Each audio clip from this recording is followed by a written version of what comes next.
Hello friends, welcome to Arts Info. मेरा नाम रीता चौधरी है। आशा करती हूँ कि आप सभी लोग स्वस्थ होंगे, अच्छे होंगे। ऐसे ही अपना और अपने परिवार वालों का ख्याल रखें और स्वस्थ रहें, अच्छे रहें और अपने आप को बीमारियों से और अपने फैमिली वालों को भी बीमारियों से बचा के रखें।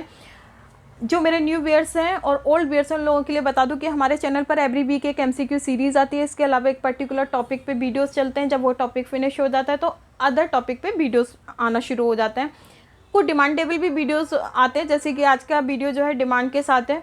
ठीक है, तो ये बीच बीच में आते रहते हैं। अभी तक जितने भी वीडियोस आए उनके लिंक मैंने डिस्क्रिप्शन में दे दिए हैं, तो अगर आपको देखने हो तो डिस्क्रिप्शन में जाके लिंक ओपन करके मेरे सारे वीडियोस देख सकते हैं। टेलीग्राम का भी लिंक दिया हुआ है, जहाँ पर कि मैं जितने भी वीडियोस आते हैं उससे रिलेटेड PDF वहाँ डालती हूँ। और आपके सम टाइम जब भी टाइम मिलता है तो जो भी चीज़ें आपके कोर्स से रिलेटेड होती हैं वो भी मैं वहाँ पर डालती हूँ। ठीक है, जो भी मटेरियल आपसे सिलेबस से रिलेटेड होता है वो सब मैं वहाँ टेलीग्राम पर ही देती हूँ। और आपसे बस मेरा यही कहना है कि चैनल न्यू है, अगर आपको मेरे वीडियोस अच्छे लगते हैं तो प्लीज़ मेरे चैनल को सब्सक्राइब करें और बेल आइकन का बटन दबाना ना भूलें, क्योंकि अगर नोटिफिकेशन चाहिए तो बेल आइकन का बटन दबाना ही होगा आपको। और वीडियोस को लाइक, शेयर एंड कमेंट ज़रूर करिएगा। ठीक है, देर ना करते हो आज का वीडियो शुरू करते हैं। आपको दिख रहा है इसमें list of abbreviation. List of abbreviation इसमें क्या है कि इसमें किडनी और हार्ट से रिलेटेड जो एब्रीविएशन आते हैं, छोटी छोटी फॉर्म आती है लेकिन नहीं पता होती बच्चों को, तो वो मैंने इसमें दे रखी है, जिससे कि बार बार पूछने की ज़रूरत ना हो कि इसका फुल फॉर्म क्या है, उसकी फुल फॉर्म क्या है। तो वो मैंने इसमें दे दिए। इसमें से जो इम्पोर्टेंट जो जनरली आती हैं वो मैं बता देती हूँ इसमें। ठीक है, सबसे पहला है इसमें आमी। आमी क्या है? Association for the advancement of medical instrumentation. ये किसके लिए रहता है? जो हीमोडायलिसिस में वाटर यूज़ होता है वो किस बेस पे काम करता है? वो आमी की गाइडलाइंस के ऊपर काम करता है।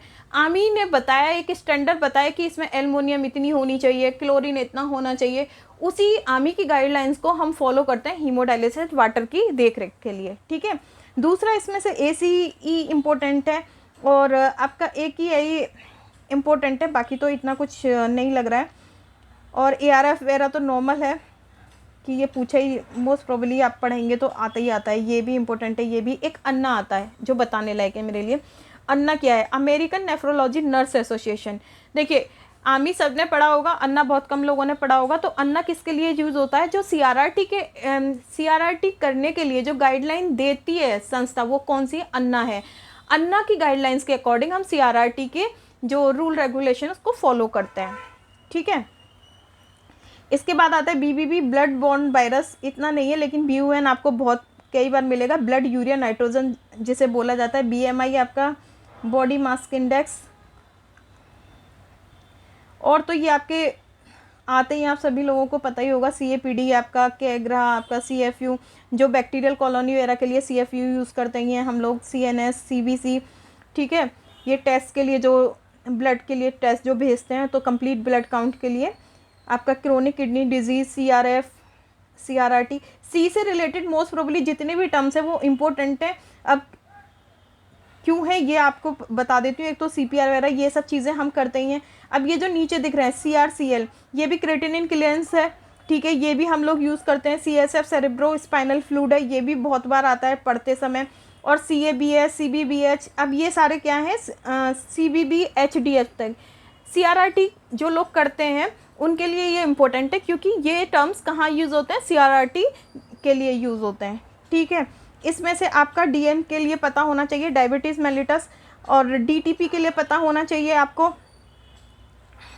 नीचे आ जाता है आपका ECG, ये इम्पोर्टेंट है, जो टर्म्स बहुत बार यूज़ होता है। ECG को हम EKG भी बोलते हैं। फिर आपका EGFR कई बार पढ़ने में आता है, estimated glomerular filtration rate. EPO क्या है? EPO एक इंजेक्शन है जो कि खून बढ़ाने के लिए दिया जाता है जब डायलिसिस ख़त्म हो जाती है या ख़त्म होने वाली होती है। ठीक है, तो ये इरिथ्रोपोइटिन इसे बोलते हैं।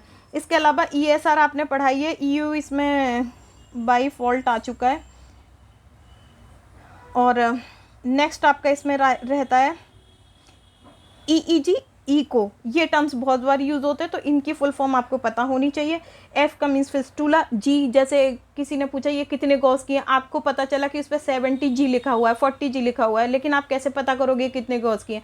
G का मतलब क्या होता है? गॉज होता है। ठीक है, GFR ग्लोमेरुलर फिल्ट्रेशन रेट, ये सब भी थोड़े थोड़े इंपॉर्टेंट हैं ये, तो ये पता कर लीजिएगा। अब आता है उसका हीमोग्लोबिन के लिए, तो HB, अगर HB भी लिख सकते हैं इसको और HGB भी लिख सकते हैं। अब आपका नेक्स्ट आता है HB1AC, ये भी समटाइम पूछा जाता है तो पता कर लीजिएगा। और HBsAg हेपेटाइटिस बी, खाली HB, और हेपेटाइटिस HBsAg भी हम हेपेटाइटिस बी के लिए यूज़ करते हैं। नेक्स्ट है आपका SCB हेपेटाइटिस सी, ये आता ही ये पता होना चाहिए। HD, ये तो हीमोडायलिसिस का है ही है। HTN, HB, ये सब काफ़ी इम्पोर्टेंट है, तो ये शॉर्ट फॉर्म्स आपको पता होनी चाहिए, ठीक है।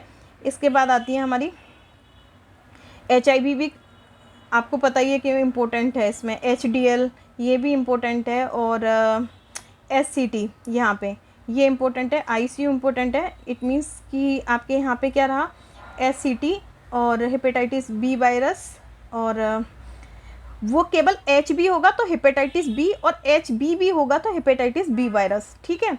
और इसमें ICU इम्पोर्टेंट है आपका, IV इंट्रावेनस ये इम्पोर्टेंट है आपका, और तो इसमें कुछ खास ऐसा है नहीं। लाल टेस्ट के बारे में आपको पता होना चाहिए, ये बैक्टीरिया वगैरह के लिए किया जाता है, एंडोटॉक्सिन वगैरह के लिए, तो ये पता होना चाहिए। LFT आपको पता ही होगा वैसे, लिवर फंक्शन टेस्ट के लिए जो हम ब्लड के जो सैंपल कराते हैं पेशेंट का, ठीक है। ये सब चीज़ें मतलब एक एक बार आप नज़र मान लीजिए, जो इम्पोर्टेंट है वो मैं इसमें बता देती हूँ। इसमें जैसे MIB है, जो बहुत सारे लोगों को नहीं पता होगा, तो ये पता कर लीजिएगा। और MHD आप यूज़ करते हैं, मेंटेनेंस हीमोडायलिसिस। और MI मायोकार्डियल इन्फ्रैक्शन है, जो कि हार्ट से रिलेटेड है लेकिन किडनी में भी यूज़ किया जाता है, तो आपको पता होना चाहिए ये। और इसमें से हाँ, इसमें जो मेन है आपके लिए MMR, ये आपको करके रखना है क्योंकि ये कई बार पूछा जाता है। और MRS से ये भी पूछा जाता है, इतना नहीं है, लेकिन MMR ज़्यादा इम्पोर्टेंट है इसमें। और ये सब चीज़ें माइक्रोन वगैरह ये तो नॉर्मल है। अब इसमें N वाले में आपके लिए जो बनता है मोस्ट प्रोबेबली आता है NSAID, ये इसी फॉर्म में लिखा आता है, ये कभी भी non steroid anti inflammatory drug इतना बड़ा नहीं लिखा आता, ठीक है। NKD भी लिखा आता है, ये वाली NSAID और NIDDM ये मोस्ट प्रोबेबली ऐसे ही लिखा आता है, और ये बहुत पूछा भी जाता है जब भी आप पढ़ेंगे डिजीज़ वगैरह के बारे में। और आपका PCR भी जब आप कोई टेस्ट वगैरह कराते हैं तो उसके लिए ये टेस्ट बहुत मतलब कई बार इसी फॉर्म में ही यूज़ होता है। और इसमें से PCR आपका जैसे pH आपको पता होना चाहिए, PSI पता होना चाहिए, PTF, ये तो टर्म्स पता ही होने चाहिए। जो P से रिलेटेड और C से रिलेटेड मोस्टली टर्म्स आपको पता होने चाहिए, ठीक है। और RR में तो सिर्फ RRT रीनल रिप्लेसमेंट थेरेपी, और आपको इसमें से RBC और RFR ये ज़्यादा इम्पोर्टेंट है इसमें।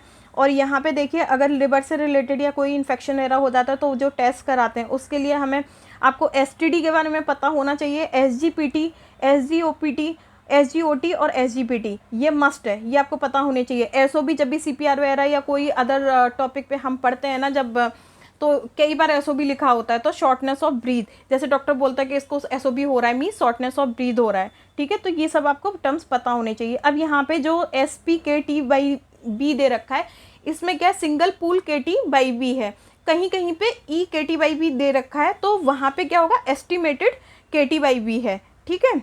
और स्लेट तो बहुत बार यूज़ होता ही है। यही आपकी सारी की सारी जो मेन है इसमें, जैसे TB इसमें इम्पोर्टेंट है। और हाँ, TUP के बारे में बहुत ज़्यादा मोस्ट प्रोबेबली लोगों को नहीं पता होगी। TUP क्या है, टोटल यूरिन प्रोटीन। इसमें क्या होता है, पहले भी बता चुकी है कि 24 घंटे का यूरिन लिया जाता है, उसमें ये पता किया जाता है कि उसमें कितना प्रोटीन है, उसके अकॉर्डिंग किडनी के फंक्शन को देखा जाता है कि इसमें इतना प्रोटीन आ रहा है तो किडनी कितना वर्क कर रही है, कितना नहीं कर रही है। एक आपका TMP, जैसे डायलिसिस चल रही है तो TMP कभी हाई हो जाता है, कभी लो हो जाता है, तो इसका मैंने लास्ट MCQ में बताया भी था कि 500 तक होना चाहिए, इससे ज़्यादा नहीं होना चाहिए, ठीक है। तो ये क्या है, ट्रांसमेम्ब्रेन प्रेशर, ये मोस्ट प्रोबेबली इसी में मिलता है। और आपको URR और आपका इसमें TMP और TUP ये चीज़ें, ये टर्म्स इम्पोर्टेंट हैं। UTI भी अपने आप में इम्पोर्टेंट है। WBC वाइट ब्लड काउंट है, वाइट ब्लड सेल है, ठीक है। और ये तो छोटे मोटे टर्म्स हैं जो कि आप देख लीजिएगा। तो ये था आज का वीडियो। अगर आपको पसंद आता है तो प्लीज़ लाइक करें, शेयर करें, कमेंट्स करें, चैनल को सब्सक्राइब करना ना भूलें। Thank you.